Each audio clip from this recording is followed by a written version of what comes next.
जय श्री हरि। वैशाख मास महात्म 19वां अध्याय। व्याध बोला, हे ब्राह्मण, आपने समस्त शुभ फल के दाता वैशाख धर्म विष्णु भगवान के निमित्त बताए। सो हे प्रभु, वह विष्णु कैसे हैं, उनके लक्षण क्या हैं, परिणाम क्या हैं, कैसे लोग अपने सद्भाव से इन्हें जान सकते हैं, वैशाख धर्म क्या है जिनसे विष्णु भगवान प्रसन्न होते हैं, यह सब मुझे बताइए, मैं आपका सेवक हूँ। व्याध के इस प्रकार पूछने पर जगत के ईश अन्नमय नारायण को नमस्कार कर शंख मुनि बोले, हे व्याध सुन, मैं विष्णु के कलमश रहित रूप का वर्णन करता हूँ। यह रूप ब्रह्मादि से लेकर किसी मुनि के ध्यान में नहीं आता। विष्णु भगवान पूर्ण शक्ति युक्त निर्गुण आनंद सच्चिदानंद स्वरूप हैं। संपूर्ण चराचर विश्व उन्हीं के आश्रय और वश में है। अब मैं तुझे उसी परमात्मा साक्षात ब्रह्मा के लक्षण बताता हूँ, जिससे उत्पत्ति, स्थिति, संहार, आवृत्ति, नियम, प्रकाश, बंधन, मोक्ष और वृत्ति होती है। इस परमात्मा के जन्मादि तो केवल शास्त्र से जानने योग्य है। वेद, स्मृति, पुराण, इतिहास, पंचरात्रि और महाभारत ये विष्णु भगवान के आत्म रूप हैं। इन्हीं के द्वारा भगवान विष्णु जाने जाते हैं और अन्य किसी प्रकार से नहीं जाने जाते। इनके जन्म कर्म और गुणों को जानकर प्राणी मोक्ष पाते हैं। कर्म से विष्णु भगवान का महात्म्य सातिशय होता है। इसी प्रकार देव, ऋषि, पिता और माता प्रत्येक में शक्ति स्वरूप से विद्यमान रहते हैं। प्रत्यक्ष आगम या अनुमान से, बल और ज्ञान से सुख में प्रथम मनुष्य को उत्तम जानो, फिर ज्ञान आदि द्वारा आवर्त राजा को 100 गुना अधिक जानो। इससे तत्वाभिमानी देवताओं को 7 गुना अधिक जाने।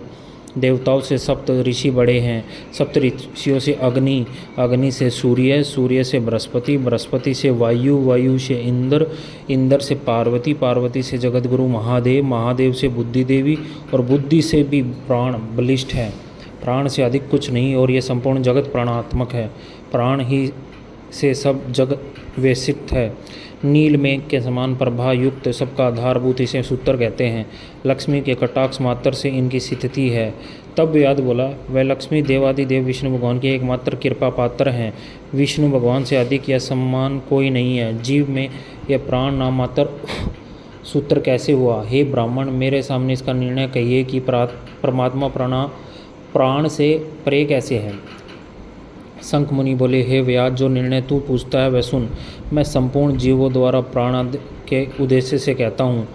प्राचीन काल में नारायण भगवान ने कमल योनि में ब्रह्मादिक देवादिक रच कर कहा, मैं ब्रह्मा को तुम्हारा राजा बनाऊंगा और जो कोई तुम में सर्वश्रेष्ठ हो उसे तुम युवराज बनाओ, परंतु वह शील, शौर्य और गुणों से युक्त हो। भगवान के ऐसे कहने पर सब देवता इंद्र के पास जा परस्पर विवाद करने लगे। कोई सूर्य को सर्वश्रेष्ठ कहता, कोई इंद्र को, कोई चुपचाप खड़े रहे। जब वह किसी प्रकार निर्णय नहीं कर पाए तब नारायण के पास गए और नमस्कार हाथ जोड़कर कहने लगे, हे भगवान, हमसे आपस में बहुत विचार किया परंतु कोई अधिक श्रेष्ठ नहीं है। आप इसका निर्णय करके हमारे संशय को दूर कीजिए। देवताओं के इसके प्रश्न को सुनकर भगवान हंसकर बोले कि मेरे विराट स्वरूप शरीर में से जिसके निकलने से शरीर गिर पड़े और फिर उसके प्रवेश होने से खड़ा हो जाए, वही सब देवताओं से अधिक श्रेष्ठ है और कोई नहीं है। यह सुनकर देवताओं ने तथास्तु कहा। जब जयंत नाम का देवता भगवान के पाँव से निकल गया तब उसको पंगु कहने लगे। गुणादि में से दक्ष प्रजापति निकल गए तब उन्हें षंड कहने लगे। हाथों से संपूर्ण देवताओं का स्वामी इंद्र निकला तो उसे हस्तहीन कहने लगे। नेत्रों से सूर्य निकला तब उसे काणा कहने लगे। नाक से अश्विनी कुमार निकले, उन्हें नासिका रहित कहने लगे। कानों से दिशाएं निकली तब उन्हें बहरा कहने लगे। जीवा से वरुण निकल गया, उसे अर्शज्ञ कहने लगे। वाणी से वाणीश्वर अग्नि निकला और उसे गूंगा कहने लगे। ये कथा हम पहले भी सुन चुके हैं क्योंकि तब मैंने ये कथा गूगल की सहायता से आपको सुनाई थी। तो आखिरी में प्राण ही ऐसे थे जो जिनकी महिमा कही ही नहीं गई। प्राण निकलते ही शरीर ढेर हो गया था, तो सबसे श्रेष्ठ प्राण माने गए हैं। तो तीनों लोकों से जाती रहेगी और भूलोक में तुझे कोई नहीं मानेगा। ऐसा कहकर वो ऋषि मुनि कहने लगे। क्रोध कर प्राण बोला, मैं निरपराध हूँ, तूने बिना अपराध मुझे श्राप दिया है, इसलिए हे कणव, तू गुरुद्रोही हो, तेरी वृत्ति विश्व में निंदित हो। तभी से संसार में विशेषकर भूलोक में प्राण की महिमा प्रसिद्ध नहीं है और साप के कारण कणव गुरु को मार सूर्य का शिष्य हुआ। हे व्यास, जो कुछ तुमने पूछा सो सब मैंने तेरे सामने कहा। अब जो कुछ तुझे पूछना है वो पूछ और कुछ विचार मत कर। ऐसे प्राण को ही सबसे सर्वश्रेष्ठ कहा गया और प्राण की को पूजा इसलिए नहीं जाता क्योंकि उसको श्राप मिला हुआ है। यहाँ पर हमारा 19वां अध्याय ख़त्म होता है। तो कृपया करके सुबह उठकर ज़रूर से ज़रूर स्नान करें सूर्योदय से पहले और भगवान विष्णु का नाम लें। भगवान विष्णु की कृपा आप पर बनी रहे। भगवान विष्णु आपके घर में सुख शांति लाए, माँ लक्ष्मी का वास हो और अपने प्रेम करने वालों से कभी अलग ना हो।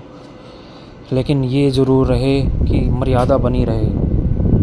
प्रेम के साथ परिवार भी ज़रूरी है और परिवार के साथ प्रेम भी ज़रूरी है। जय श्री राम। हर हर महादेव। ओम नमो भगवते वासुदेवाय नमः। अपने प्रेम को बचाओ, बचा सकते हो जहाँ तक, लेकिन अगर वो जाना चाहता है तो उसे जाने दो, क्योंकि रोक कर आप उसको पा तो लोगे लेकिन फिर वो प्रेम नहीं रहेगा, ज़बरदस्ती हो जाएगा। प्रेम तो आज़ाद होने का नाम है, कान्हा ही कहते हैं। प्रेम को पाने के लिए मैं हर कष्ट झेल लूँगा। परिवार वाले नहीं मान रहे, परिवार वालों को मनाओ। कान्हा का यही कहना है और कान्हा आपको देख रहे हैं। कान्हा की कृपा बनी रहे। मैं शांत हो गया हूँ अंदर से भी। अपनी लड़ाई खुद ही लड़नी है सबको। जो जहाँ खुश रहे वहाँ खुश रहने दो। हर हर महादेव। ओम नमो भगवते वासुदेवाय नमः। भगवान आपकी हर मनोकामना पूरी करे और खासकर आपके प्यार को खुश रखे, कृपया बनी रहे। जय श्री हरि, जय श्री हरि, जय श्री हरि। राधे राधे।